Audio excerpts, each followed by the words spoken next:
Hello there friends and welcome. Today's a very exciting day for Pathfinder Wrath of the Righteous, because we not only get a new patch 1.3 with some fine changes, but most importantly, the second story DLC, at last, Through the Ashes. I might as well start by talking about the DLC first, and I'll cover the patch later on. So Through the Ashes is a new low-level adventure campaign, starting at around level 1 and up to level 4 and 5, where you get to create an entire new character as a champion, much like with the general from Varnhold's Lot DLC for Pathfinder Kingmaker.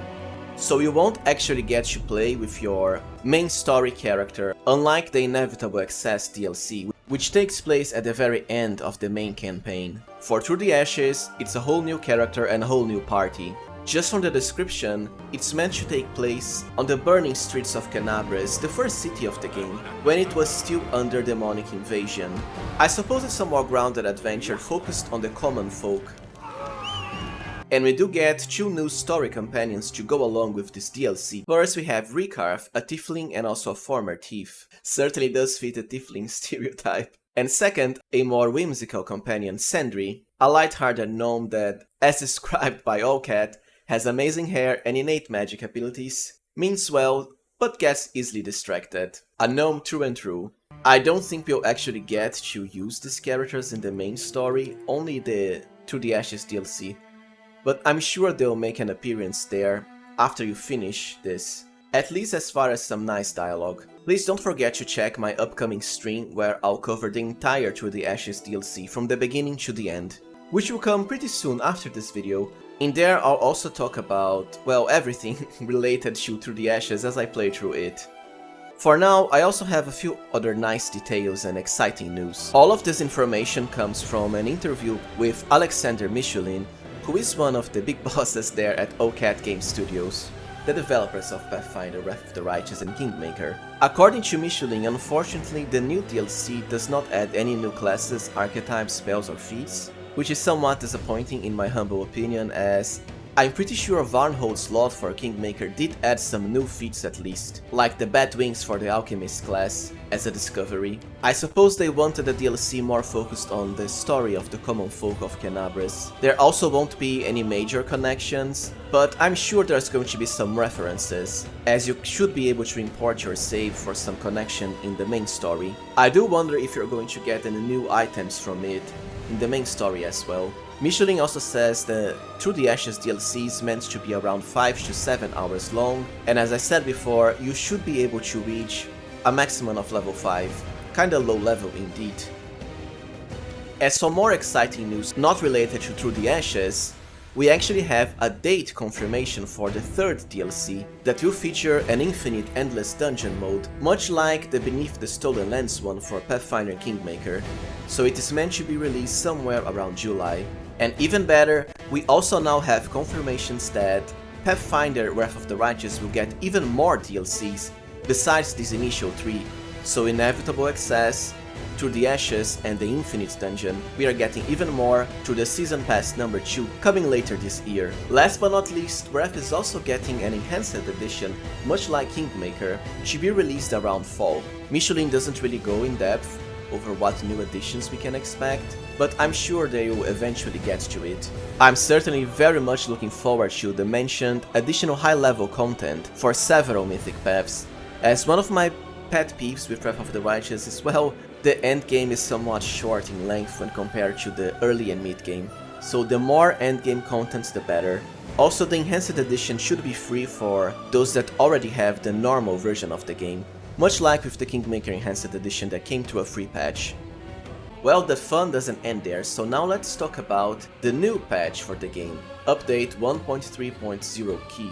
I'll cover the most important gameplay changes, as I think they are overall what people are really looking forward to. Also, don't forget that because this is a new patch, most of your mods will probably have to be updated. I recommend you turn your mods off like Toybox and Bubble Buffs until their creators update them for the new patch. So as far as gameplay changes and classes and mechanics, first we have an easier way of getting rid of the Icy Prison effect, For those that already played the game, you probably know what I'm talking about. Icy Prison used to be very annoying to get rid of because it was a very high strength check only. Now it is a fortitude save, so should be way easier to remove. As an amusing note, removed slings from the list of weapons for the Mwangi Hunter background, as this item doesn't exist in the game. I've always wondered why we don't have slings.